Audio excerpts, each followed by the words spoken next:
Confirmation hearings for Supreme Court nominee Amy Coney Barrett are set to go on as scheduled next week, despite two GOP members of the Judiciary Committee contracting coronavirus likely at Barrett's nomination ceremony.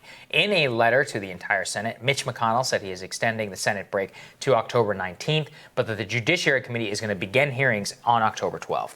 This push to continue with the nomination, despite the rest of the Senate being shut down, has drawn criticism, some from both sides of the aisle, actually. Joining us to discuss Supreme Court nomination is the D.C. bureau chief for The Intercept and friend of the show, Ryan Grim. Great to see you, Ryan.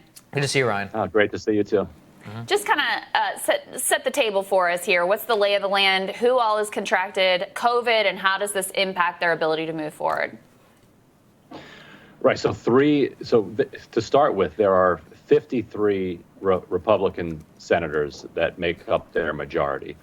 Three of them have admitted to contracting coronavirus, and it's Tom Tillis and Mike Lee, who are both on the Judiciary Committee. So those are the key ones you need to worry about. They have a 12-10 majority on the committee. Now, if they pass with a 10-10, if it was 10-10, you can actually still move a tie vote over to the floor. And if you're McConnell, you can actually pretty much skip anything. The only rule that McConnell can't make up as he goes along, as long as he has the votes to change the rules, is the quorum on the Senate floor. And that's because it is specifically written into the U.S. Constitution that you need a quorum. And in this case, a quorum would be 51 senators. And so McConnell has recessed the Senate until October 19th, assuming that by that point he will have the three Republicans who are sick back in the chamber.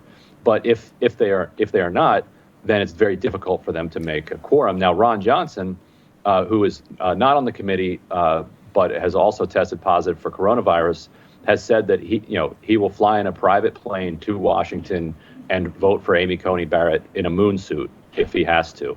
Mm-hmm. And Republicans in blind quotes have said that they will wheel them in order to push her through if they need to.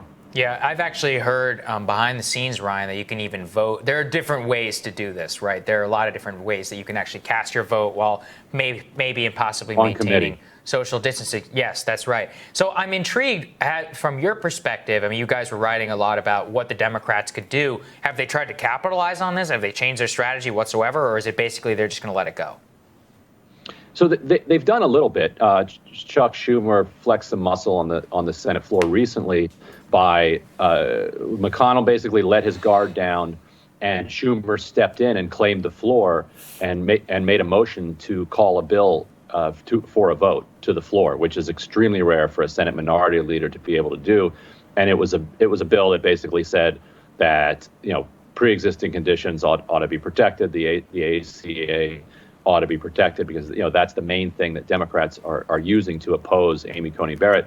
And almost every vulnerable Republican, including Dan Sullivan in Alaska, voted with Schumer on that. It needed 60, so it didn't pass. So he did that.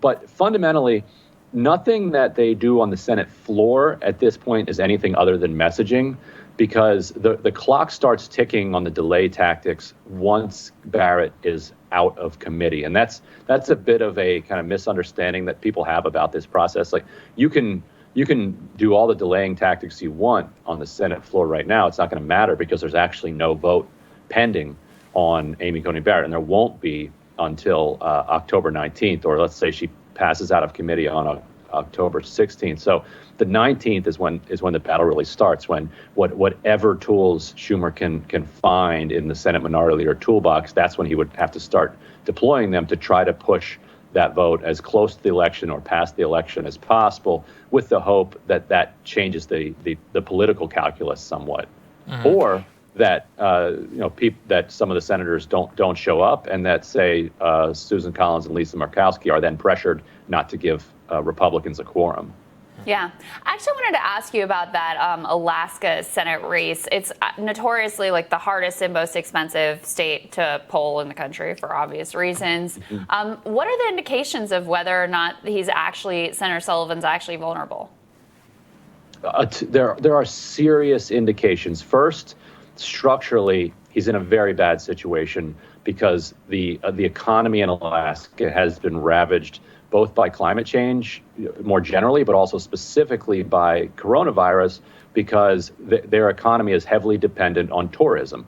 And the pandemic has obliterated tourism all over the world, but specifically in a place like Alaska. Nobody's going to go on a cruise, right? To Alaska right now, and flying that far right now during a pandemic is not something that people are terribly interested in doing. So the economy is struggling. At the same time, Sullivan has been wrapped up in a scandal that is complicated. And I don't get every detail of it, but basically he's on the side of a bunch of developers who are pushing for a major fossil fuel project that would destroy a salmon hatchery or a lot of kind of salmon fishery. And so Alaska is divided on the question of whether the development should go forward or whether the salmon should be protected there. But more people support protecting the salmon. It has recently been disclosed that his attempts to claim that he was opposed to it were not actually believed by the company doing the development. These secret tapes came out saying, "Oh, don't worry about Sullivan. He's actually lying to the public. He's actually for this project. Don't worry. He's going to be with us. He's just saying that to get reelected." That's just an utterly brutal thing to have come out, no matter what the details of the project are, to be told that that this guy is lying to the voters just to get reelected. And so I think Alaska's electoral college is in play.